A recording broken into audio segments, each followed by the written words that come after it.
प्रस्तुति हिंदी व्याकरण से संबंधित।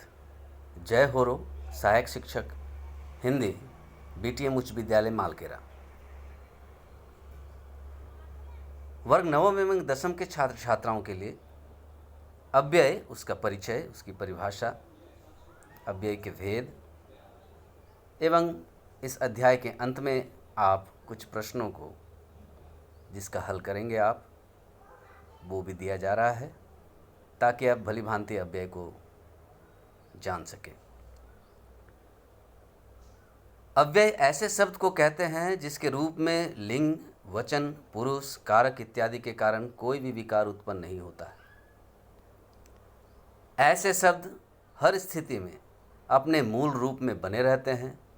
चूँकि अव्यय का रूपांतरण नहीं होता, इसलिए ऐसे शब्द अविकारी शब्द होते हैं।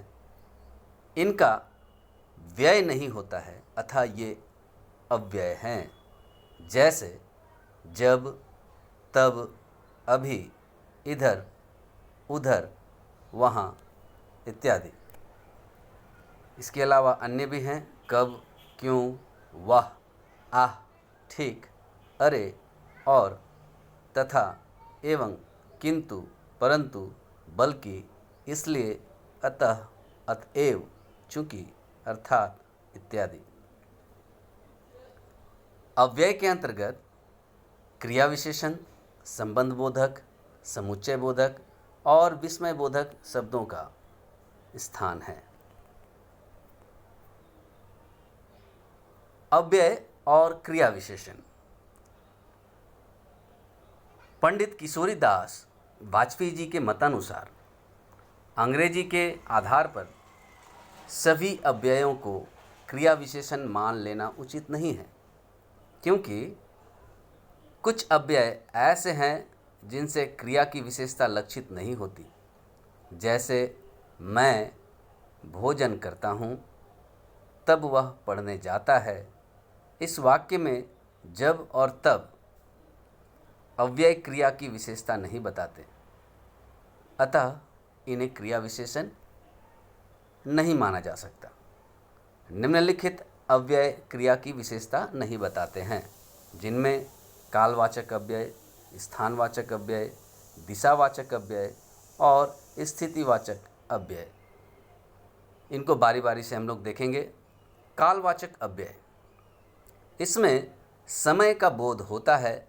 जैसे आज, कल, पीछे, अब, तब, कभी कभी, कब, अब से, नित्य, जब से, सदा, सदा से, अभी, तभी, आजकल और कभी।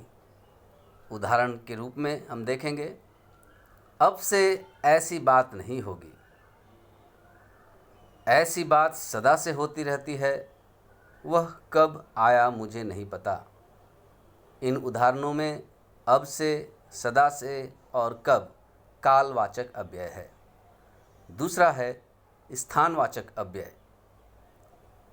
स्थानवाचक अव्यय, इससे स्थान का बोध होता है।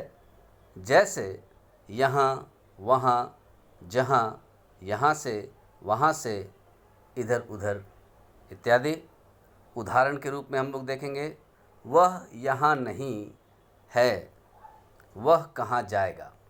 इनमें यहाँ और कहाँ स्थानवाचक अव्यय है। तीसरा है दिशावाचक अव्यय। इससे दिशा का बोध होता है।